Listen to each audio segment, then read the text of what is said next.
Hey everybody. So I wanted to talk about something really briefly. I know I always say that I want to talk about something, but I do, so sorry. The fact is that I came across something that I found myself kind of bothered by. Um, yeah. So let's look into this and try to understand it and go from there. Give me 1 second to grab my stuff. Apparently, I'm a complete and utter failure. And what we're going to do is we're going to cover something that happened on Twitter. I know that's everybody's favorite. They love the Twitter. Cool. So let's get on this. So ContraPoints put this out as of May 7th, 2021. And one of the reasons why I think this is incredibly interesting is that up until now, Natalie's been very hands-off with the trans community. She said in her canceling video that essentially she had kind of, after her first cancellation, which was a long time ago, they had decided to, or she had decided to, excuse me, to keep kind of distant from them, to not rely on them. But as someone who's trans myself, I can tell you, it's actually very hard to do that. It's also very hard to be separate because there is a feeling, excuse me, that this is essentially a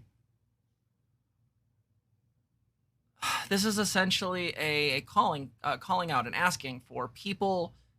Just to me, I read this as heartfelt. Let's read it together. The rift between me and a lot of the trans community honestly breaks my heart. I wish I knew how to make amends, but at this point, I just don't know what to do. And this feels very heartfelt to me because I expect any day my Twitter cancellation. It's a coming of age story for anyone who's on the left. So the thing here is that I read this and I read this as genuinely caring and pretty solid. I also don't see a particularly ratio. The like is high, retweets high. Quote tweets a little high, but it's not really beating it out. So again, I want to make it clear, this is a minority. This is a minority of people. And again, we can't even say that necessarily that quote tweet is all negative. So the responses on this were garbage. Full stop. They were garbage. And then, and let's see. Let's take a moment. Let's sure where my Godzilla gif went. That's weird. So let's go to TGT and let's look up ContraPoints.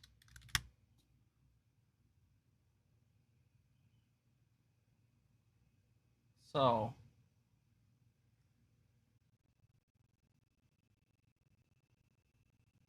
okay, so it looks like there's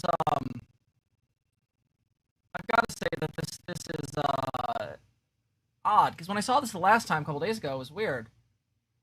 Oh, here we got one. Political Discord bot. I hate to bring it up again, but ContraPoints is a scam. Could be a joke, might not be. We got Chip G putting out this lovely piece of art. So great. This is cool. That is, by the way, one of our own in the server, though I won't out them. But yeah, so can't talk right now. Professor brought up ContraPoints drama. It's weird because, like, my memory of this from a couple days ago was essentially a lot of people. Let's just call that cringe. Oh, good. People are agreeing. Cringe. But yeah, when I saw this a couple days ago, it was way less friendly towards her.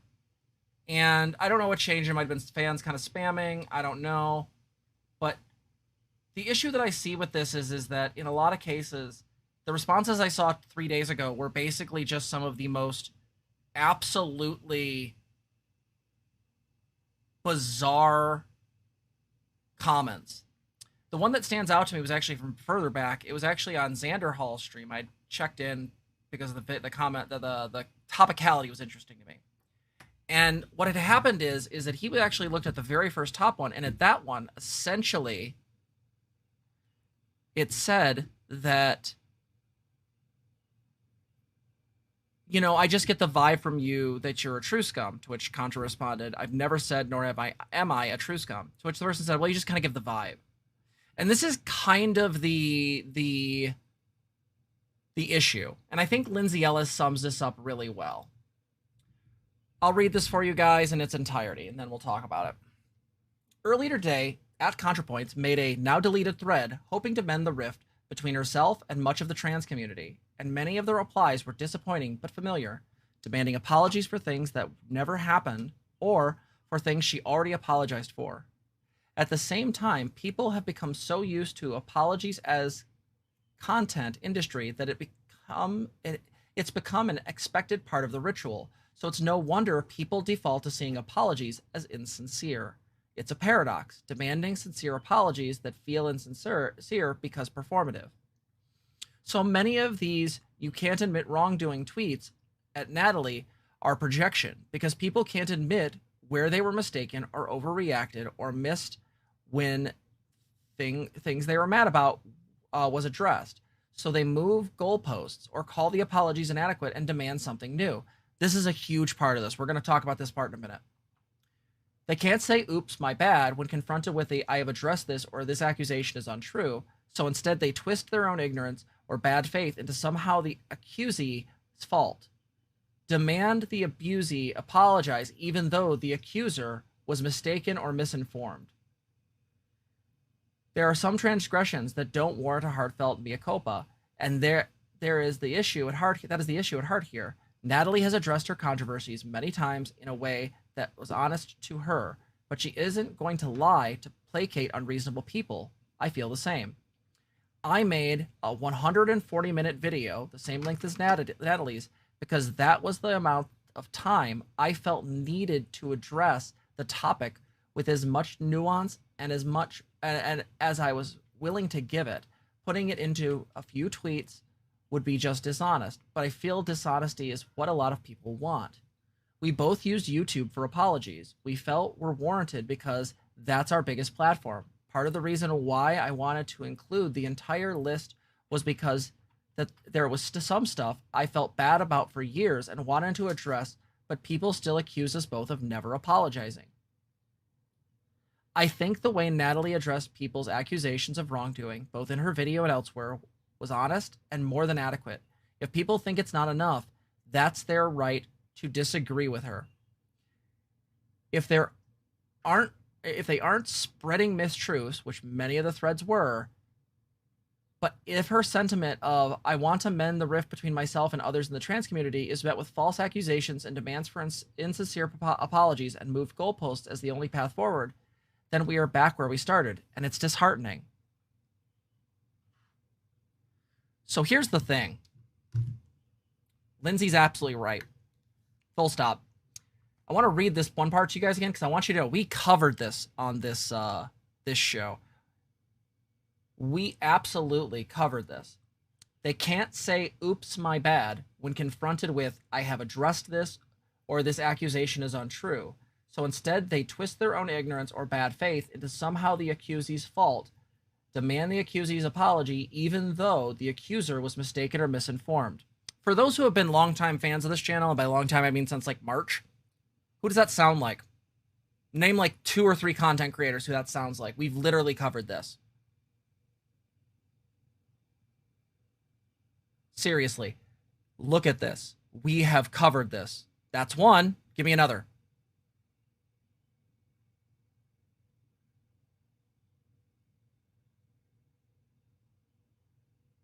Yep, I know. Miss Orchard is definitely on that list of idiots. What else?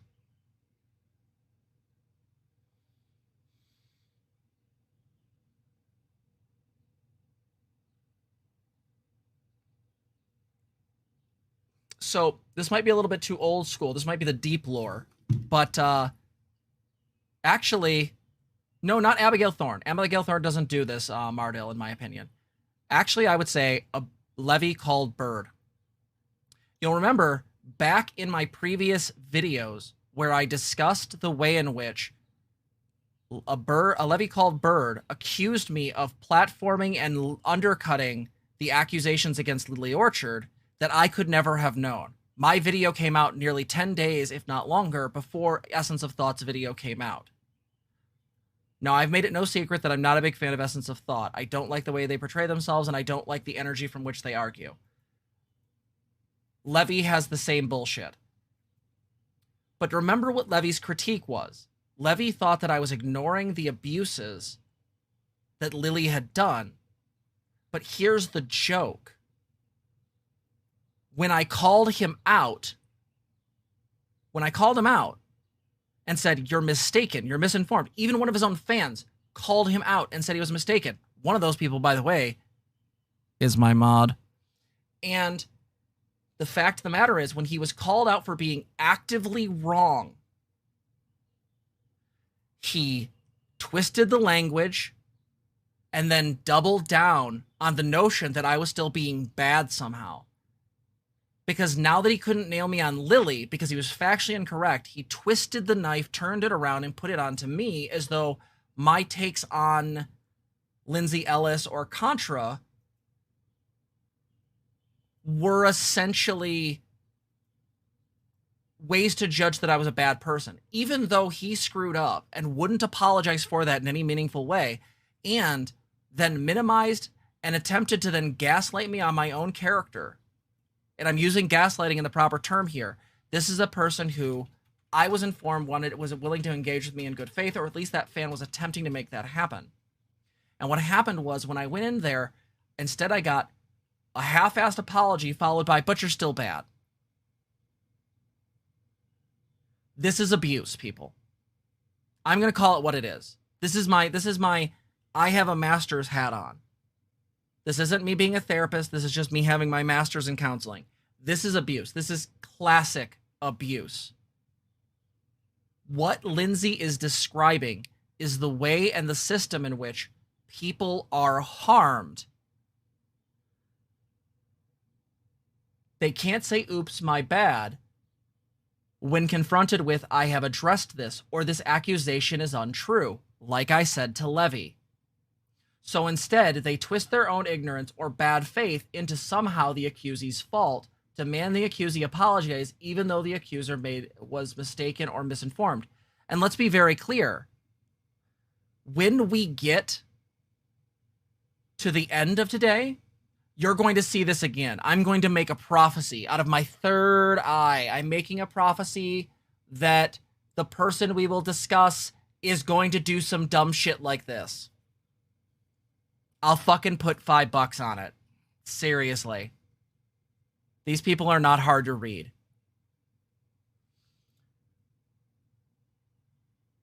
This is absolutely abusive behavior. And this is exactly why I've ceased engaging with the comments that come in that say, well, we're just not allowed to critique them anymore. Nope. It's that if you're going to levy critique, do it in a way that absolutely adds to the discourse and doesn't join the hate mob.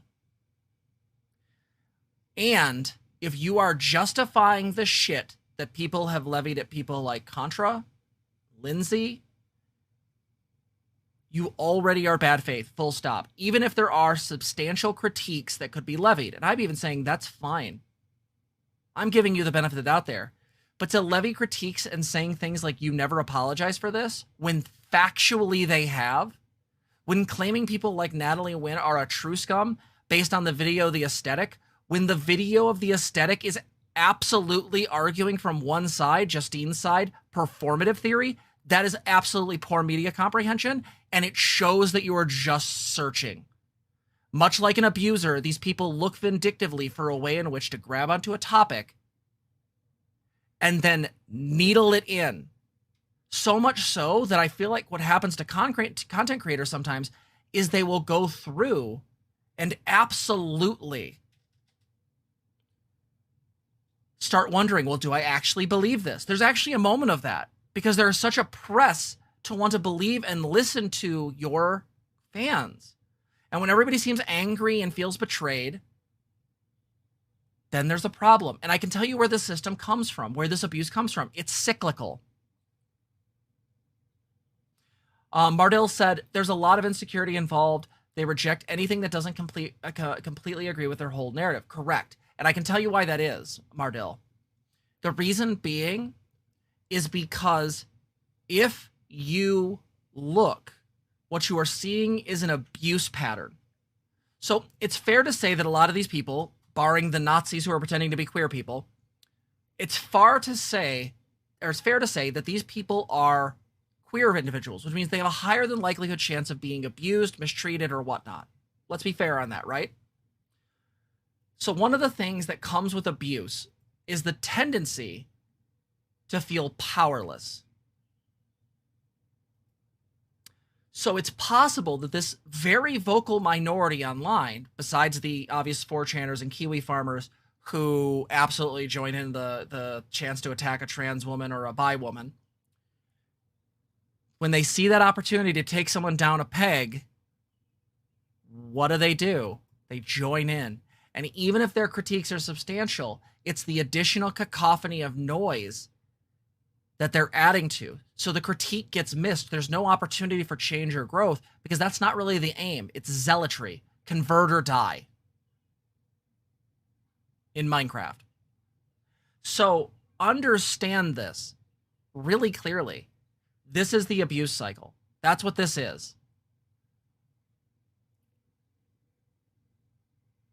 Correct. Even when you convert, it's not good enough.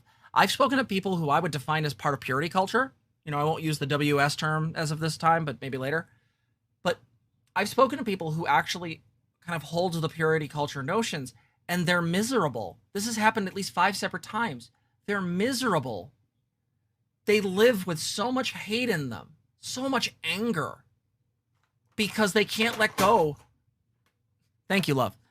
They can't let go of their upset and their anger at what this person supposedly did to them. And when you point out what they did was not what they think they did, they back up. Yeah, Zena just dropped something. They're okay. They just grabbed, it's a box. Yeah, it's a bunch of flash drives. They're fine.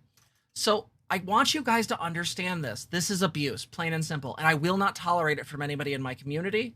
First step. Second step, if I ever find out somebody's doing this and they're part of my community, they will be permabanned. It is fine to critique people in the right format, but the reality is that you have to lever your critique in a way that is going to do the maximum good. I'm a utilitarian. I believe in maximizing happiness or maximizing good. As such, if you're going to levy critique at somebody, you need to do it in a way that's effective. Skillful means fucking matter. Is this making sense to everybody? Yeah, be in good faith. And the best way you can tell this was said earlier in the other part of the Discord, in the general section by King Artemis. One of the things you can absolutely tell is the way these people engage in bad faith, because what they do is they start from the most uncharitable variation of the discussion. And one of the things about it is that what they're doing is because of their social or parasocial relationship with that person. When they see something that could be construed as either a violation of their internal expectation of that person's sense of self, it causes a switch where they immediately go into what we've talked about before, black and white thinking. Now, let's be clear. I am in no way psychoanalyzing these people. I can't do that. It's not ethical. This is just me, as a person who studied psychology for a long time, pointing out where I see these behaviors do this. Yeah, Brittany. We attack our enemies. And by attack, I mean in Minecraft with block swords. We go after the people online and make fun of them and engage with them so that we can change our world to be better and make them politically irrelevant. Lefties shouldn't do this. Absolutely, Gina. Viewpoint's not diagnosis. This is just my viewpoint. I consider this abusive behavior, and I'm making a clear boundary. I don't want to see this shit from anybody. If you engage in this stuff, throwing out fucking tweet after tweet after tweet, because you think this person hasn't apologized for something, like on the Xanderhall stream, one of the things he found, and I wish I could find them myself, but one of the things that Xanderhall found was one was where it was like, someone said, yeah, but you said, you supported transmedicalism. And one of Contra's fans said, she's literally never said that anywhere. And the person was like, oh, really? I just heard she did. Wait, what? You're throwing out a lash out a tweet over fucking gossip? You're not verifying your source. How the fuck do you consider yourself a goddamn leftist? Let me be very clear. This is an expectation I have for other leftists. Do your homework. At baseline, try to come up with factual information to deal with. I know we all suck at this. I know we all struggle. But the fact is, you try to make the best arguments you can with the data. And the fact is that there are people out there who may be being given fallacious information for no reason other than to perpetuate this hate train. And I'm going to say why I think this abuse is the way it is. I think it's a way by which to twist and take down people who are looked at as successful. I'm not going to do the jealousy argument because I think it's cringe. But my argument here really does come down to is there's something on the left that we do that we don't do that the right doesn't. The right doesn't tear down its titans. It doesn't pull down the people who are big and well known. In fact, it exalts them. They work together. PragerU, Ben Shapiro, Dave Rubin, all these assholes all work off each other because regardless if they have certain differences or dislikes, they still push for that agenda because there's an overall understanding. Brittany said, if you feel you are experiencing a trigger, make sure you give yourself time. I experienced this with Riley on our meltdown stream with DM. After I voiced my concerns, I left. I recognized I was getting hurt, so after I said my piece in a nice, chill way, I left. Fucking true, Brittany. Perfect. Pog, do that. That's great. Right? Let's be super clear on this. You do not deserve to be treated this way, and neither do content creators. Right? Like, I'm going to be really clear. I still hold to my notions of innocent before proven guilty. I still hold to my notions that the mob and retributive justice are wrong. And so what I'm asking the people in my community to do is do not tolerate and do not engage in this behavior because it is abusive. It is the actions of people who want to hold power. It's like Contra said in her fucking canceling video. The snowflake doesn't need to concern itself with the avalanche. We have to get past this shit. The right is so much better at this than us. We tear down our own. The moment someone gets big enough, like think about every quote unquote bread tuber. What happens is they get big enough, they get interesting enough, and then eventually they start getting torn down. This has happened with Lindsay now. This has happened with ContraPoints a few times. Happened with Abigail, right? There's numerous people who are supposedly on this group of bread tube, and when they hit a certain level of fame or I guess infamy perhaps, it turns into this way in which we tear down these people rather than looking at them in a nuanced way, looking at their videography or whatever format they're using and trying to understand clearly why they are the way they are and where they're coming from. That's a thing. You've seen it before. Go back through my comments section. You'll see comments where literally people have given me shit for giving certain people like Vosh the benefit of the doubt. Has Vosh done some dumbass shit? Absolutely. And I have no doubt that he would say the same. But the fact is, I have watched him bring people over. I have watched him convince people. I've also watched him dunk on fucking Nazis. People can change. People can grow. Let's see. Mardell said, I call it ethical utilitarianism. Absolutely correct. That's good. The right is more prone to hierarchical thinking, one, and two, they do tear down their own, but only for being empathetic and open-minded. True, a la Miss Cheney. Blaine Douglas, or if they're Blair White, they absolutely despise her, and they just take it because they got a hold of the big names. I feel sorry for her, even though she's terrible. Blaine, absolutely correct. I honestly believe there's a small NB person, like very cute little NB person hiding inside of Blair White. We need to be enough, just enough engaging to try to get that little NB kid to come out and Blair White become a good person. I'm not saying be nice to her, by the way. I'm saying coax this kid out. I don't know with what, like candy, like lip glitter. I don't know, something. Vosh has some dumb opinions, but I'm still a fan because I believe he's in a good faith trying to... Yeah, I mean, like, Vosh's opinions on... Like, I'll give the two big ones. His takes on neopronouns is dumb.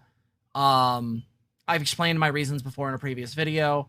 And his arguments around plural stuff I feel is not particularly nuanced. I think there's more to be said with that discussion. I don't know if I fully agree or disagree. I am waiting for more evidence on those folks. But The point being is we need to go into things with curiosity. This is why I practiced Zen for so long. It's learning to get rid of reactivity. Look, I just want everybody to be in a place where we can keep moving forward. Right now, we have a president who has many fucking problems. He fucking stand for fucking Israel nonsense recently? But we can push him left. We know we can bully that old man. There is hope here. And maybe I'm addicted to the hopium. But I refuse to be blackpilled on the fact that the fucking left can't be better. I refuse. I'd rather choke.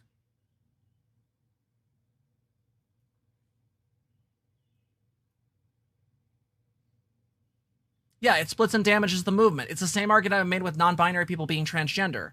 The simple fact is that, again, we need to use concrete definitions for the purposes of law. Having a concrete definition of transgender means we're inclusive to anyone who is gender non-conforming, absolutely non-binary, absolutely binary, whatnot. People who medicalize, people who don't. People who social transition and only social transition.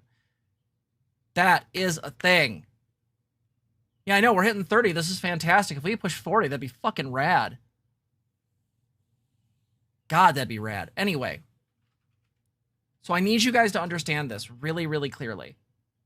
This shit isn't tolerated.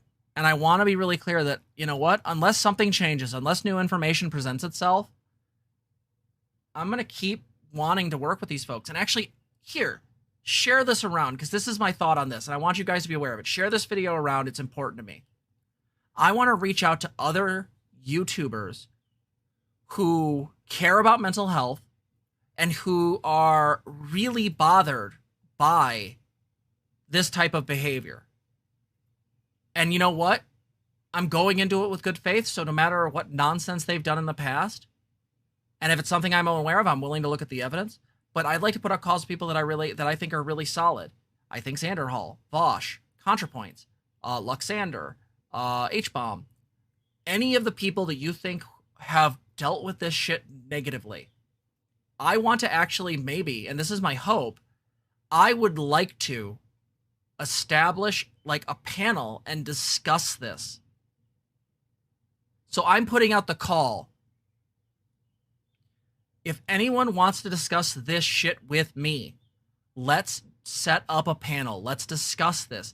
Let's move past this purity culture bullshit, because we have real on-the-ground work to do. There is good happening in the world, and we need to push for it. And there's bad happening in the world, and we need to fight it. We need to fight ethnocentric behavior wherever it lies, whether it's in Israel or here right in America. We cannot tolerate human rights abuses here or on the Palestinians. Yes, we can get Dylan to moderate when he gets out of the hospital. By the way, right now, if you're on Twitter, go give fucking love to Dylan Burns. He's in the hospital. You can read why. Love him. That is a cute, square-jawed gay boy. Do it. But yes, I would love Dylan to do it. But that's my thing. I want to have a discussion with other leftists and other liberals and discuss, what do we do about this? What is the way to do this? Do we have to hold ranks? Do we have to start creating a coalition?